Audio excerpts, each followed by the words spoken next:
Friends, hi, my name is रॉथा जलिस is my name. कैसे मिलता है टॉप इंजीनियरिंग कॉलेजेस में एडमिशन? रिजल्ट आ चुका है फर्स्ट सेशन का, जल्दी हमारा सेकंड सेशन भी हो जाएगा।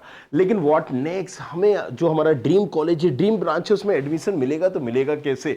आज सारी चीजों को बताएंगे, सारे आपके अंदर के जो कीड़े हैं ना, इसको खत्म करेंगे, डाउट को। तो इंजीनियरिंग कॉलेजेस में टॉप हो एवरेज हो, एडमिशन लेने की प्रक्रिया को समझेंगे। चलिए शुरू करते हैं।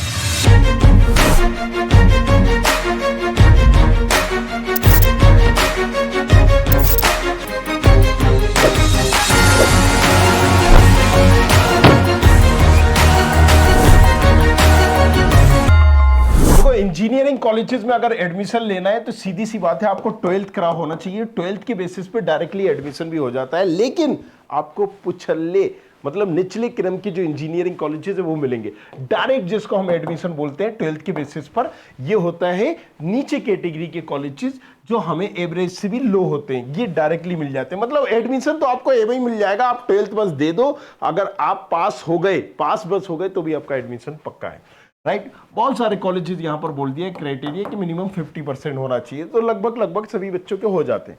अब अगर हम बात करते हैं 50% ना हो तो कुछ यूनिवर्सिटीज इंटरटेन भी कर लेती हैं, वो आपको चेक करना पड़ेगा। अब अगर हम बात करें यहां पर 12th के अलावा, राइट, एक कॉमन एग्जाम होता है इंजीनियरिंग के लिए जिसको हम बोलते हैं जेईई मेन,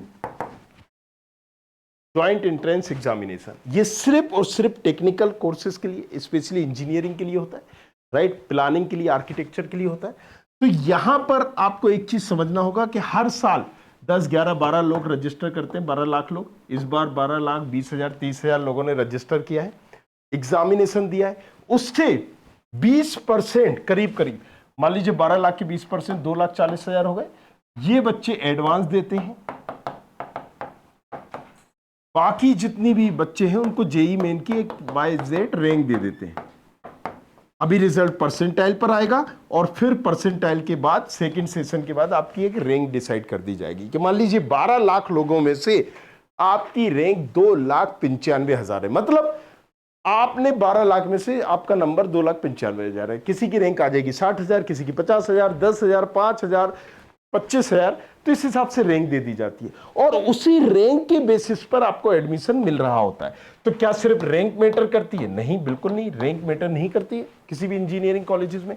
रैंक एक पैरामीटर है, रैंक तो मैटर करती ही है, एक अच्छी रैंक। लेकिन अगर आप एससी के और रैंक आधी से भी कम हो तो भी इजीली एडमिशन हो जाएगा, राइट। जनरल वाले की रैंक आपसे डबल भी होगी तो भी आप उससे ऊपर है।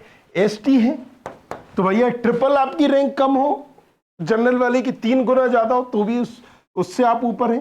तो यहां पर ओबीसी, ईडब्ल्यूएस, राइट, ये तमाम चीजें मैटर करती हैं। और भी अलग अलग कोटा है, कोई सैनिक है, फ्रीडम फाइटर है, हैंडीकैप्ड है, कोई मेल फीमेल, ये तमाम चीजें पैरामीटर्स कहीं ना कहीं करते हैं। अब ये हमने पैरामीटर समझ लिए। अब सवाल तो अभी भी वहीं का वहीं रहा कि टॉप इंजीनियरिंग कॉलेजेस मिलते कैसे हैं, एडमिशन कैसे होता है इंजीनियरिंग कॉलेज में। थोड़ा सा क्रोनोलॉजी समझना होगा। देखो, इंजीनियरिंग कॉलेजेस में एडमिशन लेने से पहले हमें यह समझना है कितने तरीके के इंजीनियरिंग कॉलेजेस होते हैं। पहले होते हैं सेंट्रल के कॉलेजेस, राइट, स्टेट कॉलेजेस, और ये लिख दें प्राइवेट कॉलेजेस और यूनिवर्सिटीज। सेंट्रल के कॉलेजेस कैसे हो गए? आईआईटीज, एनआईटीज, ट्रिपल आईटीज, जीएफटीआईज, ये बच्चों के ड्रीम कॉलेजेस होते हैं और इसमें कहीं ना कहीं बच्चा लेना चाहता है और इसी के लिए वो कहीं ना कहीं मेहनत कर रहा होता है, एक अच्छी रैंक लाता है। कोई भी आईआईटीज की अगर हम बात करेंगे, राइट, तो आईआईटीज के लिए क्या देना होगा? JEE advance. तो पहली क्राइटेरिया क्या है कि उन 12 लाख लोगों में से 20% के अंदर आओ, जेईई एडवांस दो। जेईई एडवांस में भी सिर्फ 5-10% वालों को सीट मिलेगी। मतलब 10 लाख में से 10,000 के अंदर ये कॉलेजेस कहीं लगभग खत्म हो जाते हैं, 10,000 रैंक, 15,000 रैंक के अंदर। इसके बाद होता है एनआईटीज। तो एक अच्छे एनआईटीज में एक अच्छी ब्रांच आपको कहीं ना कहीं अगर हम बात करें तो 25,000, मैक्सिमम कोई लो ब्रांच ले लोगे 50,000 के अंदर क्लोज हो जाती है। ट्रिपल आईटी की बात करें 30,000 के अंदर ये क्लोज हो जाती है। जीएफटीआई इसको इतना ज्यादा कोई पूछता नहीं है, तो भाई साहब ये आपको लाखों की रैंक पे भी मिल जाएगी। बिट्स मिश्रा एक अच्छा कॉलेज है बस, राइट, ये हमें समझ में आ गया। चलिए अब हम बात करते हैं स्टेट के कॉलेजेस। आपकी स्टेट के जहां से भी हैं उस स्टेट के भी गवर्नमेंट प्राइवेट कॉलेजेस होते हैं, और बहुत सारी स्टेट खुद की काउंसलिंग कराती है। ये जो काउंसलिंग होती है, जोसा की काउंसलिंग होती है, आपकी स्टेट में जो जिस भी, मान ली यूपी से यूपीएसडब्ल्यू काउंसलिंग, एमपी से एमपीडीटी काउंसलिंग, दिल्ली से राइट, तो अलग काउंसलिंग होगी। यहां पर जेक चंडीगढ़, जेक दिल्ली, यहां पर अगर हम बात करें महाराष्ट्र की एमएसटी सीटी, अलग अलग काउंसलिंग। तो स्टेट की अगर हम बात करें, स्टेट कॉलेजेस कौन से होते हैं? आपकी स्टेट के गवर्नमेंट कॉलेज, इसमें भी गवर्नमेंट होते हैं और एक प्राइवेट भी होते हैं। तो टॉप प्राइवेट कॉलेजेस ले लीजिए, गवर्नमेंट कॉलेजेस ले लीजिए, ये किसी न किसी यूनिवर्सिटी से एफिलिएटेड होते हैं। या तो यूनिवर्सिटी होगी तो वो खुद का एग्जाम कराएगी, या खुद के बेसिस पे। देखो, यूनिवर्सिटी का मतलब होता है ऑटोमेशन, राइट, ऑटोमेटेड, मतलब सारी प्रोसेसर करने वाली, उसी को हम बोलते हैं यूनिवर्सिटी। तो वो क्या करेगी? आपका खुद ही एग्जाम लेगी, खुद ही यहां पर अपना क्राइटेरिया तय करेगी और तमाम चीजें होगी। तो जो गवर्नमेंट कॉलेजेस हैं, जो गवर्नमेंट प्राइवेट कॉलेजेस हैं, ये किसी न किसी से एफिलेटेड होंगे। एमपी में लगभग सभी राजीव गांधी प्रौद्योगिक विश्वविद्यालय से होते हैं, यूपी में एकेटीयू से होते हैं, अब्दुल कलाम नेशनल से, महाराष्ट्र में अलग है, गुजरात में अलग है, ये अलग है। तो स्टेट कॉलेजेस में एडमिशन लेना, उस स्टेट की काउंसलिंग में भाग लेना। एग्जाम एक ही चल रहा है, जेईई मेन, लेकिन कुछ स्टेट अपने एग्जाम बीच में घुसा रहे हैं। जैसे महाराष्ट्र ने कहा भाई साहब एमएसटी सीईटी हम एग्जामिनेशन लेंगे, वेस्ट बंगाल ने कहा हम वेबजी लेंगे, भाई साहब यहां पर और एक चले, उन्होंने कहा कि भाई साहब हम अपना अलग लेंगे। अब धीरे धीरे कुछ स्टेट आ रही हैं कि देखो यार, इतना माथा पच्ची हमें नहीं करना है, हम एक काम करेंगे, जेईई मेन को ही एक्सेप्ट कर लेते हैं। तो लगभग बहुत सारी स्टेट, जेक चंडीगढ़, जेक दिल्ली, एमपीडीटी, यूपीएसडब्ल्यू, ये सब ही जेईई मेन को एक्सेप्ट करने लगी हैं। तो जेईई मेंस की रैंक में एक अच्छा स्कोर करना इसलिए इंपॉर्टेंट हो जाता है, राइट। यहां पर समझ में आ गया। अब अगर हम बात करें, पहला हमारा आ गया गवर्नमेंट कॉलेजेस, दूसरा प्राइवेट कॉलेज उसी स्टेट के। अब हमारा आता है यूनिवर्सिटीज।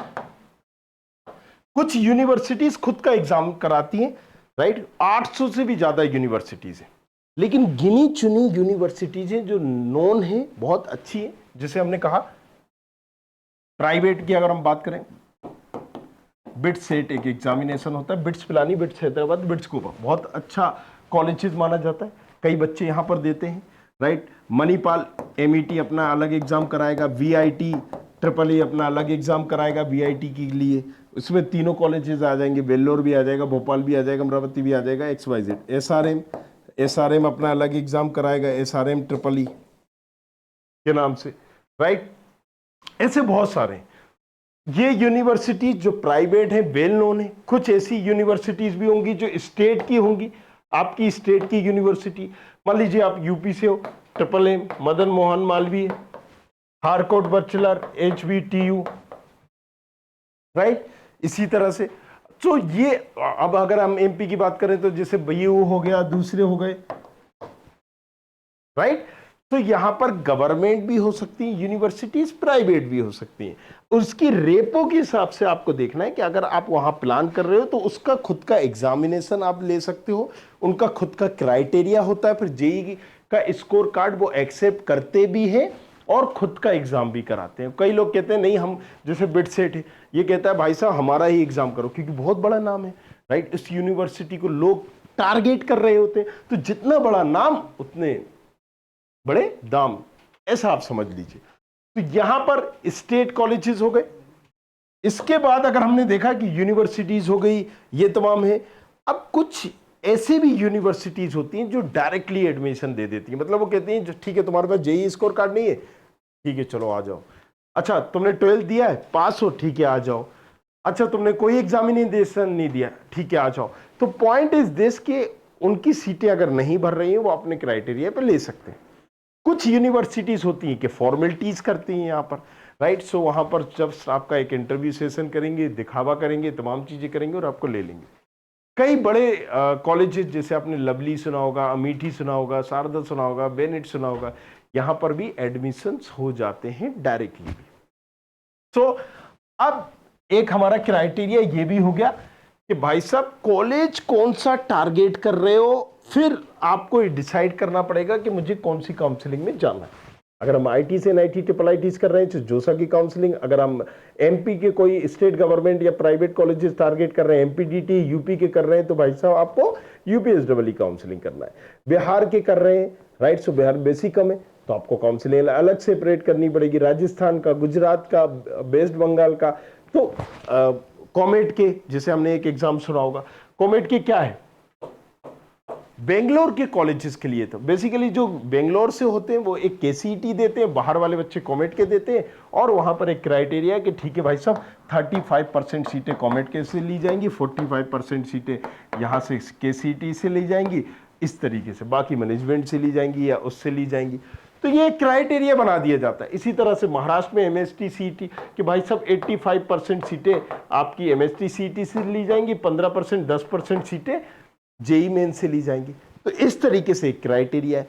सो सबसे इंपॉर्टेंट है जेई मेंस, लेकिन अगर अच्छा परसेंटाइल नहीं बनाए तो आपके पास एक और ऑप्शन होता है कि आप उस यूनिवर्सिटी का एग्जाम दे दो, जैसे बिटसेट दे दिया, बेबजी दे दिया, या स्टेट गवर्नमेंट का एग्जाम दे दो जो उस स्टेट की पूरी काउंसलिंग कराए। महाराष्ट्र वाला एमएसटी सीईटी राइट दे दिया तो अब महाराष्ट्र के सारे कॉलेजेस के लिए आप एलिजिबल हो गए। तो you have to make like this. एक चीज समझ में आ गया, बिल्कुल क्लियर है कि किसी भी एक अच्छे कॉलेज में एडमिशन लेने के अलग अलग क्राइटेरिया हैं। थोड़ा सा अगर आप ऑप्शंस नहीं लेके चलोगे तो बाद में आपको कहीं ना कहीं पछताना पड़ेगा। सिर्फ जेई के मेंस के बेसिस पे अगर आपका खराब गया है, बीमार थे, नहीं परफॉर्म कर पाए, तो बहुत सारे ऐसे ऑप्शंस हैं जो जेई से भी अच्छे हैं और बेटर हैं। सो अब पार्ट 1 में हमने आपको सारी चीजें समझा दी। अब पार्ट 2 में हम ये आपको बताएंगे कि कौन कौन से कॉलेजेस आप टारगेट कर सकते हो, किस परसेंटाइल पर। तो ये सारी चीज़ों के लिए आपको ये जो लाल बटन दिख रहा है, हाँ सब्सक्राइब करो, जाओ जल्दी से सब्सक्राइब करो, और बेल आइकॉन भी दबाना नहीं भूलना है। कोई आपका सवाल हो कमेंट करो नीचे और पूछो आपसे। Thank you very much. Thanks a lot. I hope you like this video. For more such videos, keep watching our channel and do not forget to like, share and subscribe.